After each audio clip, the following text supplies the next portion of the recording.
Hello,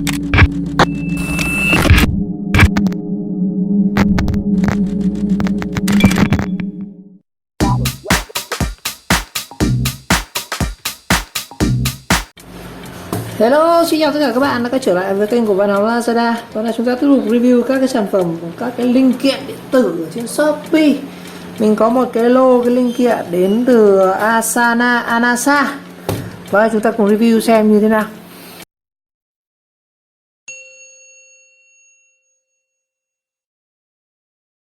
Và chia sẻ một chút liên quan đến cái sản phẩm này, nó là liên quan đến gọi là cái về phần hàn solder. Đó, solder cái gì tiếng Anh mình quên mất là solder ở đây. Solder hàn thì liên quan đến hàn chúng ta sử dụng cần nó có là mỏ hàn này, thiếc này, và cái này đó chính là cái nhựa thông này. Chả biết anh em dùng nhựa thông nào trước, thì mình hay dùng cái nhựa thông nó cục cục như này, nhưng mà dùng xong nó cứ kiểu như là bị rơi xuống đất, nó vỡ tan tành ảnh hết. Thì nói chung là ở vì sau thì mình có mua cái nhựa thông này 5.000 một hộp này.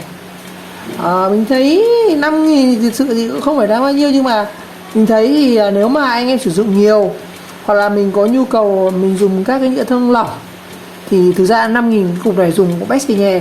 Nhưng ngày hôm nay mình sẽ review cho anh em về một cái nhựa thông siêu to khổng lồ luôn, siêu to khổng lồ luôn, và dùng có thế nào cho cái nhựa thông mà chắc dùng hết cả đời chẳng hết cái nhựa thông này. Riêng một cái hộp 5.000 này mình dùng mãi chẳng hết. Còn đây mình mua hẳn cái nhựa thông siêu to khổng lồ về review, chúng ta thử xem là một cái hộp nhựa thông siêu to khổng lồ thì nó như thế nào. Rồi, đây là chi tiết đơn hàng ở trên Shopee. Mình mua từ linh kiện A điện, linh kiện A điện từ Anasa, khó đọc quá. Rồi, đây có rất nhiều các cái linh kiện điện tử. Thực sự chủ yếu là mình mua cái cục nhựa thông siêu to khổng lồ là chính này. Đó. Rồi, cục nhựa thông siêu to khổng lồ 1 kg.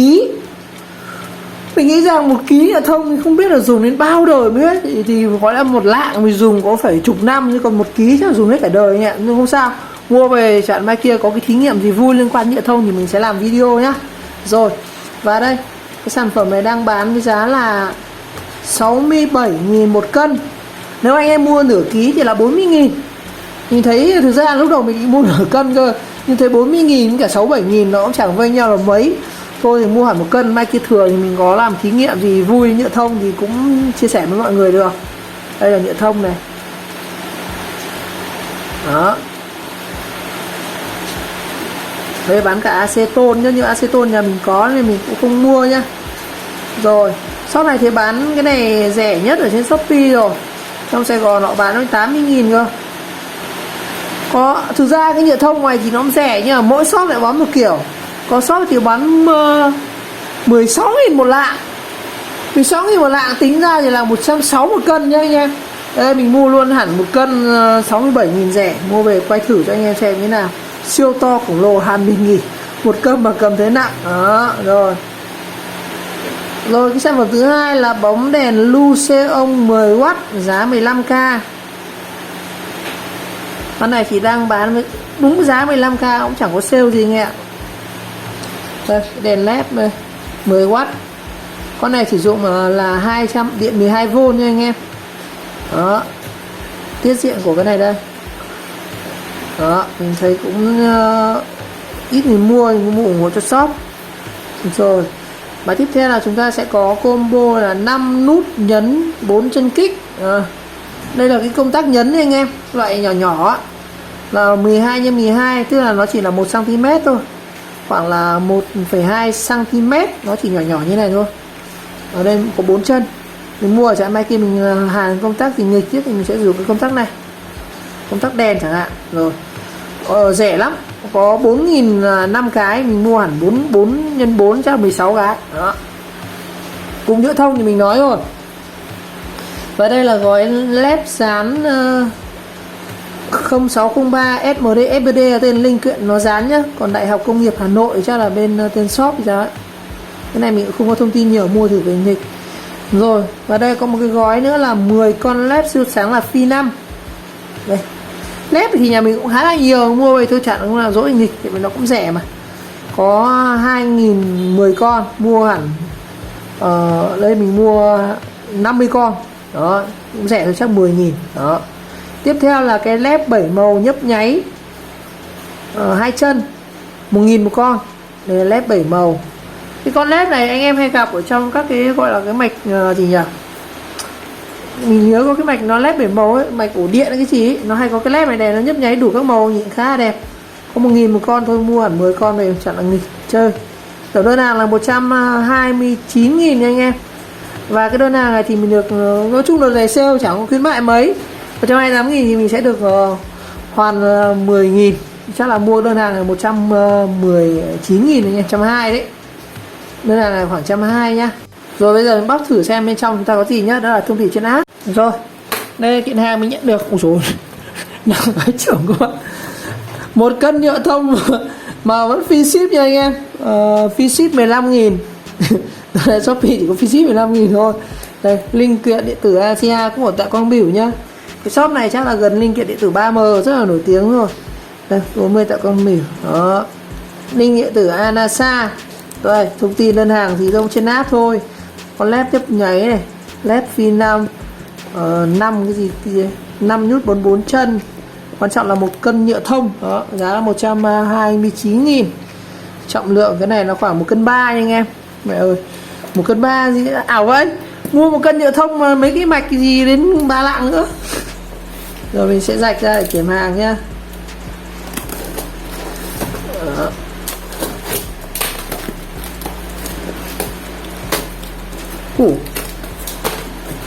Xanh lè không ạ? Úi rồi ôi, đây chúng ta sẽ có cục nhựa thông to vãi chưởng không ạ.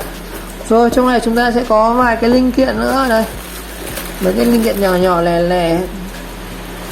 Đó, đây cục nhựa thông siêu to khổng lồ đây, 1 kg nghe ạ, bọc trong một cái túi màu xanh. Ui dồi ôi, cái này thì các ông hèn bét xề nhẹ luôn. Rồi từ mình đi lấy thêm cái túi. Bây giờ mang thử lên cân xem bao nhiêu nhá. Đây, shop đóng cho mình đây, có cả website các kiểu, đóng rất cẩn thận anh ạ, dán băng dính niêm phong này. Rồi ở đây trước khi mình bóc ra mình sẽ cân thử cho anh em nhé. Bóc ra thì không cân được. Ở đây mình có một cái cân 5 cân này. Rồi đây là cái cân nhá. Cân của mình là cân 5 cân nhá, mình đang để là không này. Bây giờ mình sẽ cho thử cái nhựa thông này lên. Nguyên niêm phong của shop này. Hơn anh ạ, cân 1. Gần cân 1. Shop cân rất là tươi luôn. Đó. Đấy. Không, cái cân này nó cũng hơi lệch một chút anh ạ. Cho 1 cân chuẩn, không bị lệch đi đâu. Rồi, cân thế để cho anh em thấy là shop bán hàng rất là có tâm nhá. Rồi bây giờ mình sẽ, có lẽ là bóc ra đến đâu mình sẽ cho vào một cái hộp nha anh ạ. Để cái túi lông này cũng bảo quản được. Mình đã để sẵn một cái hộp. Hy vọng hộp này đựng vừa 1 cân nhựa thông. Đây, rạch ra thì sợ thì nó bắn này. Còn cái linh kiện này chúng ta review sau nhá. Bây giờ sẽ rạch ra. Đây, shop dán này không biết đằng nào đầu bằng nào đuôi nhỉ. Cái nhựa thông này mình thấy là nó rất dễ bị văng. Nhựa thông thì nó ứng dụng khá nhiều trong các ngành kỹ thuật công nghệ anh ạ. Ngoài hàn ra thì nó còn sử dụng rất nhiều công nghệ khác nhé, như là mổ phách này. Đây, nhựa thông nó chảy ra hết rồi anh. Đây, shop cân đàng hoàng rồi mới gửi nhá, không sợ cân điêu cân thiếu.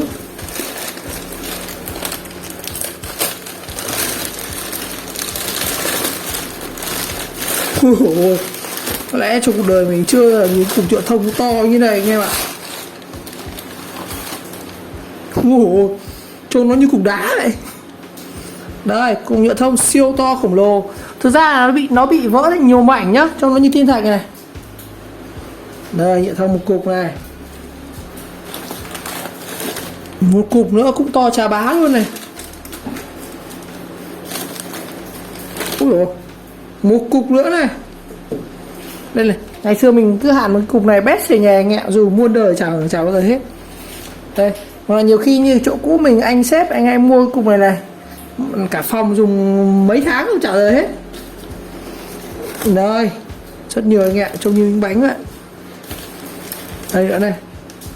Cái này thì trong quá trình vận chuyển thì nó cũng vỡ vụn khá là nhiều nhá, là chúng ta không thể tránh được. Đấy, cái vụn này thôi không tính nhá. Đấy, cái thực ra cái nhựa thông vụn này thì họ vẫn bán nha anh em. Bán nhựa thông vụn thì bằng giá nhựa thông miếng cũng 4.000 một lạng. Nhựa thông thì được ứng dụng rất là nhiều, hàn xì này, họ điêu khắc hoặc là các cái công nghệ khác thì mình không rõ, nhưng mà cái nhựa thông này thì nó ứng dụng rất là nhiều. Rồi bây giờ mình sẽ cho cục nhựa thông này vào đây, nó chà bá luôn các bạn.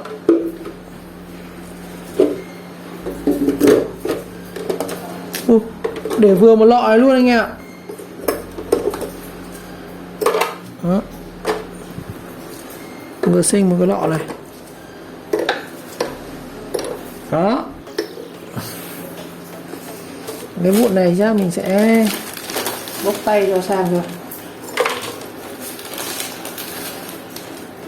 Rồi, đây là cái hộp mà sau khi mình đánh thành cái lọ này. Nhà có trẻ con đây là mình phải dán này, không các cháu tưởng là kẹo cứ cho mồm ăn thì cũng nguy hiểm lắm anh em. Cái này thì mua mình cũng để tránh xa tầm tay của trẻ con nhá. Chúng nó trẻ con chúng nó cứ mở ra tưởng bánh kiểu kẹo đường, kẹo mật thì lấy ra cho mồm thì cũng rất hợp. Ui dồi ôi, đầy một lọ luôn không ạ. Rồi, còn về công dụng của nhựa thông thì có lẽ rất nhiều anh em điện tử thì biết rồi. Nhựa thông chúng ta sẽ dùng làm một chất để giúp cái mỗi hàn nó dính hơn, đặc biệt đối với anh em hàn thiết. Dùng nhựa thông này hoặc là dùng mỡ hàn thì công dụng như nhau, nhưng mà nhựa thông thì giá thành nó rẻ và hàn cũng dễ, còn mỡ hàn thì nó độc hại hơn. Nhựa thông thì nó cũng ít độc hại hơn anh ạ. Đây, còn công dụng của nhựa thông thì mình có Google thần trưởng. Đây, nhựa thông thì nó có khá nhiều tác dụng, như là sẽ dùng làm dầu bóng, phụ gia cho ngành sơn. Ngoài ra thì nhựa thông còn dùng để làm các dầu sơn cho các loại đồ gỗ để sản xuất đồ gỗ trong nhà và ngoài trời. Ngoài ra nhựa thông dùng để chế biến xà phòng, làm keo trong sản xuất giấy và rất nhiều ứng dụng trong công nghệ điện, làm chất đốt, làm sản phẩm mà cho giá trị kinh tế. Và cũng rất nhiều người họ biết được cái công dụng nhựa thông này, họ tiến hành là trồng nhiều cây nhựa thông. Đó, cây thông nhựa. Cây thông nhựa thì nó sẽ cho ra nhựa thông nha anh em. Đó, chứ không phải là cây nào nó cũng ra nhựa thông đâu. Rồi, đấy là công dụng của nhựa thông. Một cục này thì dùng bét cho nhẹ luôn. Và ngoài ra thì mình nhớ ngày xưa có một cái, mình xem một cái video khoa học nói về cái hổ phách ấy. Cái hổ phách nó cũng chính là cái nhựa thông mà để lâu năm này. Ví dụ như là những cái con côn trùng sau khi nó rơi vào trong cái hang ấy và nó bị dính cái nhựa phách này, dính cái nhựa thông này, thì nó trong cái nhựa thông này nó sẽ có là cả luôn những cái con vật đấy, và nó có rất nhiều các cái sinh vật từ thời tiền sử nó tồn tại ở trong cái nhựa thông này. Và cái đấy người ta sau khi người ta cắt ra, người ta mài thành gọi những cái miếng hổ phách rất là quý giá. Rồi, ok, 67.000 một hộp này, dùng cả đời.